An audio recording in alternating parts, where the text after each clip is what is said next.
naging Obispo Maximo ng Iglesia Pilipina Independiente na itinuturong kasabwat ng CPP, NPA, and take note of the word, Obispo Maximo dati. Ngayon, obispo pa rin siya sa Surigao. Anong pangalan niya, Eric? Ray Timbang. Bishop Ray Timbang. Tinimbang siya, ngunit kulang. Ang kanyang pagmamahal sa simbahan at sa sangkatauhan. Sapagkat kasabwat siya ng mga teroristang grupong CPP, NPA, NDF according sa sources natin. May picture tayo, ha? Mayroon tayo. Pakita niya yung pagmumukha ng obispo na yan. Yan. Ano? Anong binanggit niya, Brother Franco? Maya-maya lang, sabi niya, I cannot wait to see the day. Ayan, yan. Mayroon siya dyan eh. Ayun na nabanggit niya ka, Eric, Ayan, ating babasahin habang yun. Excited? Ayan. Yan. Excited for the 29th Diocesan Convention and for the SMNI franchise cancellation, extradition of Kibuloy, filing of criminal charges against Celis and Badoy, defunding of NTFL. But this bishop ba? Bishop yan, ma'am. Dating Obispo Maximo, Supreme Bishop. He's the one in danger of facing criminal charges because of his support for the CPP, NPA, NDF, because this bishop is a member of the CPP, NPA, NDF. Yes, may patotoo tayo din, ma'am. Bishop, tatlo ang hinaharap ng seryosong membership to a terrorist organization, your recruitment to a terrorist organization, fundraising, and your support to a terrorist organization. You're the one facing very serious criminal charges. And I think it would be just proper and in order for the Anti-Terrorism Council to conduct motu proprio investigation. We have 15 priests in Panay Island na mga miyembro ng Iglesia Pilipina Independiente na nagpapatotoo na nakasama nila ito si Bishop sa mga caucuses ng Communist Party of the Philippines. CPP at ito ay naging Obispo Maximo. If you have the Pope for the Roman Catholic Church, ito ang equivalent dati ng posisyon na hawak niya. Ng Iglesia Pilipina Independiente or the Aglipayan Church. Bishop, number 1, who are you to tell ang sambayan ng Pilipino na dapat tanggalan ng franchise ang SMNI? Hindi mo ba alam, Bishop, that you're campaigning for the line exactly of what the CPP, NPA, NDF wants to do? Linyang-linya. Baka marentag naman siya, Eric. Diba? Abolish NTFL. Abolish NTFL ka. Mayroon pa siya defund NTFL ka. Ang malala, extradition of Pastor Kibuloy. Excuse me, Bishop, wala ka po sa kalingkingan ni Pastor Kibuloy kung pagmamahal ng totoo sa sangkatauhan, sa kapayapaan at demokrasya ang pag-usapan, sapagkat si Pastor ay tumaya ng kanyang buhay at ng kanyang organisasyon at resources to help and support the government to fight communist terrorism. Kayo naman ay nagpe-perpetrate ng communist terrorism by way of using the pulpit of the church, which you are a leader, including ang mga fundraising sa grupo ninyo. You are maintaining a group that should be investigated by using the church of IFI. The name of the group is VEMROD. Visayas Mindanao Regional Office for Development. So, IFI, Eric, ang simbahan na yan, Independencia Filipina Liga, is not a front of the CPP, NPA, NDF. Pero ipinasok nitong mga CPP na ito kasama itong bishop na Bishop Timbang, isa pa si Bishop Ablon. Na sinasabi niyang demonyo daw si Duterte na sa Malacanang natutulog pa. Nung panahon na may rally sila dyan sa may labas ng Malacanang, tumakas itong Bishop Ablon na ito na nasa Europa ngayon at nagpa-fundraising. Nagpapakasasa sa katas ng pinaghirapan ng mga migrant workers. So, what is that VEMROD? What is VEMROD is Visayas Mindanao Regional Office for Development. Ito po ang Daluyan Conduit Organization, parang NGO sa church. Kung may UCCP Haran, may Rural Missionaries of the Philippines, may VEMROD sa IFI. So, ang common doon, para maliwanag, ang UCCP, ang Rural Missionaries at ang IFI to Independencia ay hindi yan CPP. Hindi. Ipinasok at ginagamit ng CPP. Ng mga CPP. Yes. Kasama niya dito itong si Bishop Ray Timbang. Si Bishop Timbang. Pagkatapos yung VEMROD, gumawa sila ng NGO. NGO sa loob ng church. Para meron silang daluyan ng pang-extort, para sa CPP, NPA, NDF. Malaki yan, Brother Franco. So makikita yung mga kababayan, yung tanong kanina sa international network, hindi po mabubuhay ang international network ng CPP, NPA, NDF kung wala silang daluyan ng mga pundo.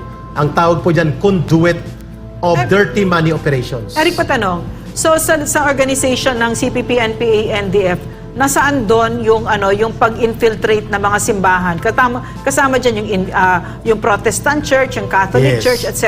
Yes. Saan doon? Nasa ilalim po ito ng National United Front Commission na Okay. pinamumunuan nila Tede Casino, Oh. nila Carol Araulio, at sa ilalim niyan may tinatawag na NCB, National Church Bureau. So talagang isinadya na pasukin ng Program talagang talaga siya. parte ng plano 'yan. Ulitin ko, Mama. Yeah. There is a National Church Bureau, which is a Communist Party unit, Brother Franco, National Staff Unit yan, na ang pumapayong ay National United Front Commission. Ang gawain ng United Front Commission ay ang pagbubuo ng mga bagong alyansa makabayan, party list, NGO, church, and mga professionals at iba pa dito ay nakapayong. Ang kanyang katimbang sa kabila ay NOD, National Organizations Department. Ito naman ang workers, youth, women, and teachers and professionals. Talagang sadya. So talagang may organisasyon, sinadya. So sa tanong ni Ma'am Lorraine, is there a focus group sa CPP para mag-infiltrate ng iba't ibang church, lalo na po ang Iglesia Pilipina Independiente, United Church of Christ in the Philippines, Convention of Philippine Baptist Churches, and ang National Council of Churches in the Philippines? Yes po, including Roman Catholic Church. Yeah, even Eric, mga churches na naririnig ko kahit yun nasa bundok, abroad. yung mga maliliit yan and also abroad. So, Yes. could you tell us specifically, ano yung aim? Ano ang gagawin mo? Kunyari, ikaw si Timbang. Bishop Timbang. Ano ang gagawin mo? Paano kasama dyan ang function mo ay ang mag-recruit? Kasama dyan ang pagkalap ng pondo na ibibigay sa CPP? Ano yung plano dyan? Tatlo, ma'am, ang Yeah. gawain sa church infiltration. Yes. Number one, kailangan maposisyonan ang mga key program position. Bishop, ministro, at mga social action program na may direktang hawak sa pondo at direktang naka-organize sa mga communities. Mandatory yun. Number two, kailangan mag-recruit ng mga pare, ministro, o mga church leaders upang magkaroon ng influence for political posturing, sa propaganda at recruitment. Third, Grabe.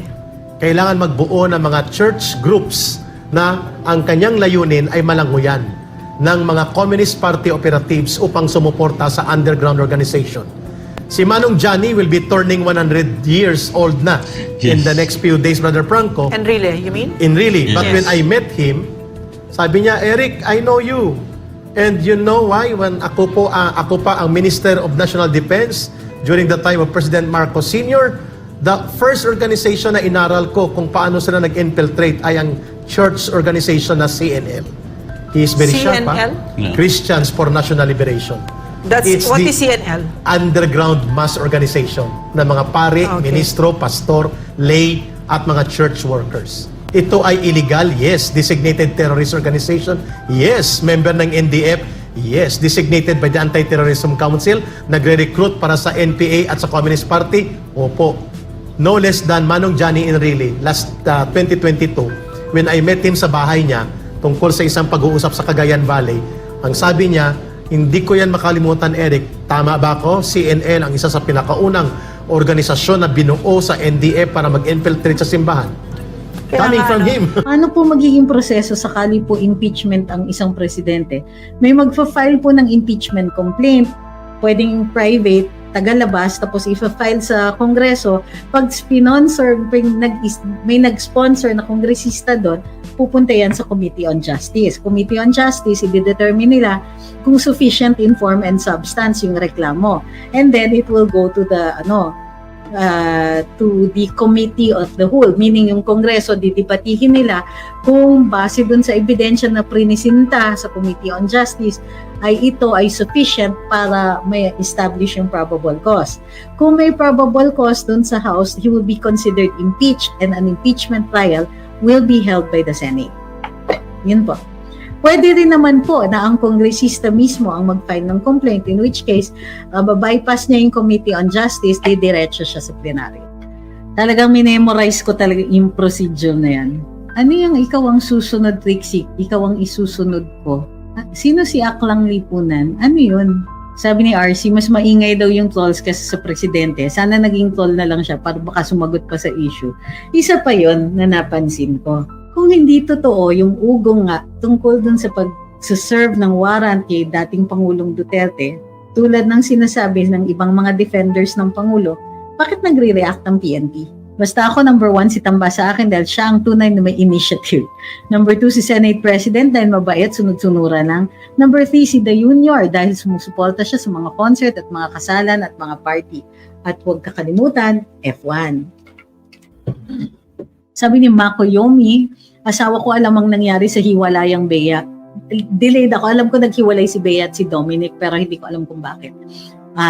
Pero ang baha sa Mindanao hindi niya alam. Ibig sabihin wala talagang info mula sa media. Mas masakit yung sa side ko kasi ang daming info, hindi ko nababasa yung kay Bea. Sabi ni John, sana di gagaya ang mga bagong pulis, army, etc. sa mga corrupt na mga higher ranks nila. Kapag manatili ang ganitong klaseng gobyerno makorap, gagayahin ang maging normal para sa kanila. Sayang talagang sinimula ni PRD. Oo nga eh. Sabi ni Himalaya, ano masasabi nyo if may grounds po ba sila nakasuhan ng treason si FPRD? Thanks po. Unang-una, dalawa yan, kaso ng treason tsaka impeachment. Pero, ang treason po, nangyayari lang po kapag may giyera. So, wala pong grounds. Tama po kayo, sabi ni Jean, sorry. Lalo na nung panahon ng COVID at sa quarantine pa lang, ramdam na ramdam mo yung pagmamahal ng gobyerno sa mga OFW. Ganda ng hotel quarantine namin at libre ang airline ticket going out ng Metro Manila to provinces at may transport pa na naghahatid from airport to nearest place kung saan ka nakatira. Isa lang po yan sa napakadaming bagay na nagawa nung nakaraang gobyerno. May malasakit talaga. Sabi ni Saldo, can you enlighten me regarding the Santiago ruling? Related po ba yan sa Santiago ruling kay late MDS? Isa po si petitioner si former Senator Miriam Defensor Santiago, kaya nagkaroon ng Santiago et al. Versus Comelec et al.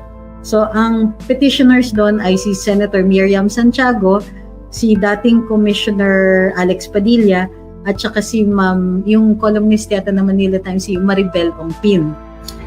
The Santiago ruling, pero may TikTok po ako dyan. So, tingnan ninyo yung TikTok ko. Yung first na ginawa ko tungkol dito sa People's Initiative.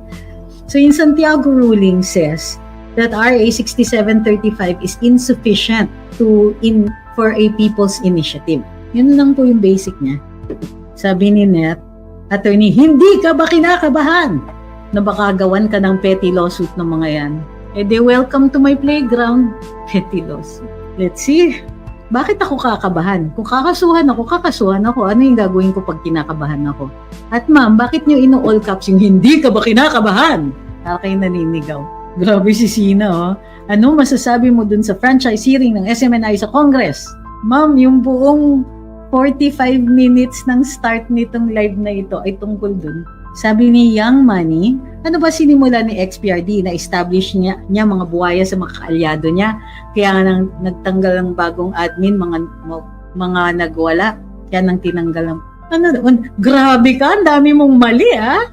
Oh, ano ba ang sinimulan? Ay, too many to mention. Okay, guys, can we flood the comment section with what former President Duterte had accomplished aside from yung dami-daming seaports and pag-revitalize at saka pag-build ng mga airports at saka dun sa mga bagong fish ports at saka dun sa revitalize na PhilHealth, dun sa free tertiary education, sa pag-revitalize din sa TESDA, sa pagbabayad din ng ilang mga bills para sa healthcare, para dun sa 100 million a month ng PGH, sa pag-revitalize din ng mga pondo ng mga regional hospitals, dun sa pagtaas ng sweldo ng PNP at AFP, dun sa pag-ayos din nung sa mga teachers, ano pa? Meron pa ba? Dami pa yan, ha? Peace and order, daming nawala na ang petty crimes diminished by 30 at the rate of 30% each year. Tinutukan ko ang stats on the PNP and AFP.